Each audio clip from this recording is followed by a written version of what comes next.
इतिहास की वो दो महिलाएं जिनसे हर कोई नफरत करता है, जिन दो महिलाओं ने पूरी की पूरी सल्तनत को ही तबाह कर दिया। आखिर कौन थी वो महिलाएं और उन्होंने ऐसा क्या संगीन अपराध किया था जिसके कारण लोग आज भी उनसे उतने ही ज्यादा नफरत करते हैं। दोस्तों, वो औरतें हैं हेरोडियास और उसकी बेटी सलोमी, जिन्होंने गुनाहों की हर सरहद को ही पार कर दिया। ये दोनों औरतें इतिहास में इतनी ज्यादा मशहूर हैं कि बहुत सारे नामचीन लेखकों ने इन पर किताबें भी लिखी है और हॉलीवुड में इनके नाम से बहुत सारी फिल्में भी बन चुकी है। लेकिन आज भी हर ईसाई और मुसलमान इन दोनों औरतों को अपना सबसे बड़ा दुश्मन मानता है। तो क्या कहानी है हेरोडियास और उसकी बेटी सलोमी की, बताएंगे आज के इस वीडियो में। दोस्तों, बात आज से लगभग 2000 साल पहले की है, जब रोम देश पर सीजर अगस्तस की हुकूमत हुआ करती थी। सीजर अगस्तस ने रोम के एक हिस्से फिलिस्तीन का शासक अपने सबसे वफादार हेरोड द ग्रेट को बनाया। हेरोड को फिलिस्तीन की जनता बहुत ज्यादा पसंद करती थी। हेरोड के अस्तबल में एक आदमी काम करता था जिसकी एक बहुत ही सुंदर बेटी थी और उसका नाम था हेरोडियास। हेरोडियास की उम्र बढ़ने के साथ ही वो और भी ज्यादा खूबसूरत होती गई। हेरोडियास दिखने में इतनी ज्यादा सुंदर थी कि उस सल्तनत का हर आदमी उसकी खूबसूरती का दीवाना था। लेकिन हेरोडियास को अपनी खूबसूरती पर बहुत ज्यादा गुमान था। वो किसी सल्तनत की महारानी बनना चाहती थी और उसका ये ख्वाब पूरा भी होने वाला था। दोस्तों, हेरोड ने हैकले सुलेमानी बनवाया था जिससे जनता बहुत ज्यादा खुश थी और उसी खुशी के जश्न में दावत का इंतजाम किया गया। इस दावत में सल्तनत के हर एक आदमी को बुलाया गया। इसी दावत में हेरोड के छोटे बेटे फिलिप को एक लड़की से प्यार हो गया और वो लड़की कोई और नहीं बल्कि हेरोडियास थी। फिलिप ने उसे अपने साथ अपनी सल्तनत कैसारिया ले गया। हेरोडियास शुरू से ही मलिका बनना चाहती थी, इसलिए उसने भी फिलिप के साथ जाने का फैसला कर लिया। हालांकि ये फिलिप की पहली बेगम नहीं थी, बल्कि ये अपनी पत्नियों में सबसे ज्यादा प्यार हेरोडियास से ही करता था। फिलिप की बहुत सारी पत्नियों से वो अपनी सल्तनत के लिए वारिस नहीं पा सका था और अब उसकी सारी उम्मीदें केवल हेरोडियास से ही थी। लेकिन वो भी उसे उसकी सल्तनत के लिए वारिस नहीं दे सकी। कुछ समय बाद हेरोडियास को एक बेटी पैदा हुई जिसका नाम सलोमी रखा गया। फिलिप की सल्तनत को एक वारिस की जरूरत थी और हेरोडियास उसकी इच्छा पूरी नहीं कर सकी, जिसके कारण अब महल में उसकी तवज्जो कम होने लगी। फिलिप अब उसे पहले की तरह प्यार नहीं करता था। अपनी अहमियत कम होता देख हेरोडियास भी फिलिप से दूर होना चाहती थी और उसे किसी शक्तिशाली शहंशाह की तलाश थी।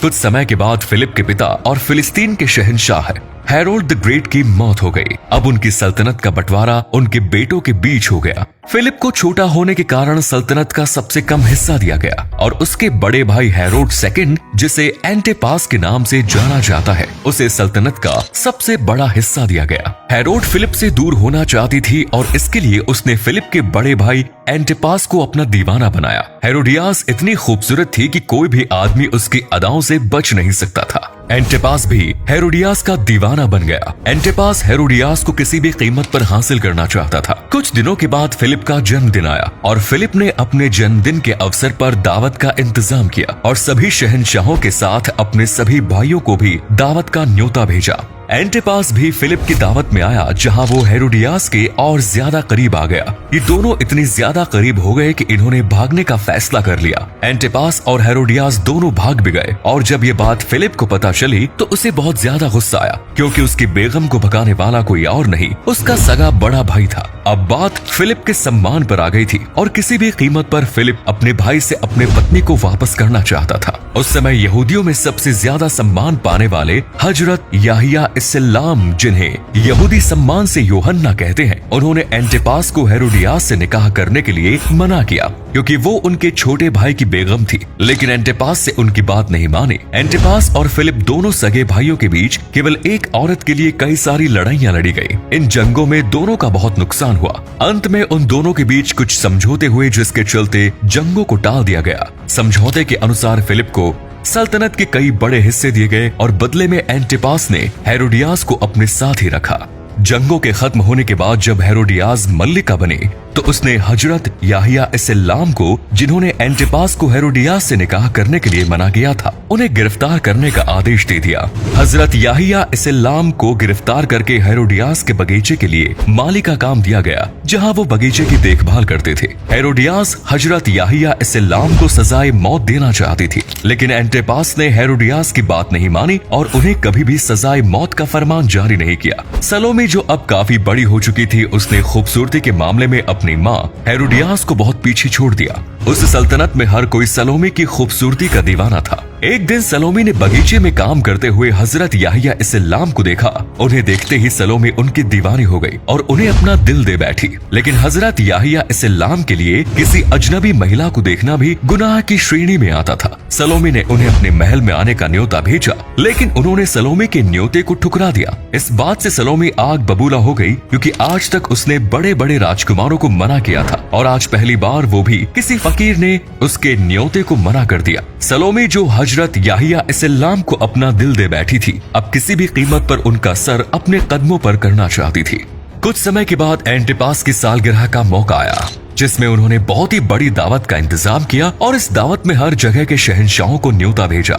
सलोमी ने इस महफिल में अपने नृत्य का प्रदर्शन किया और उसकी खूबसूरती देखकर सभी शहंशाहों की आंखें फटी की फटी रह गई। हालांकि इस नृत्य में सलोमी ने मर्यादाओं की सारे हदें पार कर दी, लेकिन वो किसी भी कीमत पर शहंशाह को खुश करना चाहती थी ताकि उनसे अपनी बात मनवा सके। अंत में एंटिपास ने खुश होकर सलोमी को मुंह मांगा इनाम मांगने की घोषणा की। सलोमी इसी मौके का इंतजार कर रही थी। उसने हजरत याहिया इस्लाम का सर कलम किए जाने का इनाम मांगा। एंटिपास अपने वायदे के मुताबिक मजबूर था और उसे हजरत याहिया इस्लाम को सजाए मौत का हुक्म ना चाहते हुए भी देना पड़ा। हजरत याहिया इस्लाम का सर कलम कर दिया गया। दोनों माँ बेटे की इच्छा पूरी हो चुकी थी और वो दोनों बहुत ज्यादा खुश थी, लेकिन अपनी हवस और खूबसूरती के चक्कर में उन्होंने कभी भी सही और गलत की तरफ देखा भी नहीं। लेकिन कहते हैं ना, जैसी करनी वैसी भरनी, और खुदा भी उन दोनों के गुनाहों को देख रहा था और उनका हश्र भी अब बहुत बुरा होने वाला था। कुछ समय के बाद किसी बात को लेकर रोम के राजा एंटिपास से नाराज हो जाते हैं, जिसके कारण वो एंटिपास के भतीजे को एंटिपास को हराकर उसे बंदी बनाकर अपने सामने हाजिर करने का हुक्म देते हैं। जनता भी एंटिपास से काफी दुखी हो गई थी, क्योंकि वो अपनी पत्नी हेरोडियास के इशारों पर ही काम कर रहा था, जिसे आम जनता से कोई मतलब नहीं था। दोनों के बीच काफी भीषण जंग होती है, जिसमें आखिर में एंटिपास को हार का सामना करना पड़ता है और एंटिपास और हेरोडियास को जंजीरों में पकड़कर बादशाह के पास रोम भेज दिया जाता है। रोम के बादशाह उन दोनों को स्पेन के विशाल रेगिस्तान में मरने के लिए छोड़ने का हुक्म जारी करते हैं, जहाँ भूख और प्यास से एंटिपास और हेरोडियास दोनों की मौत हो जाती है।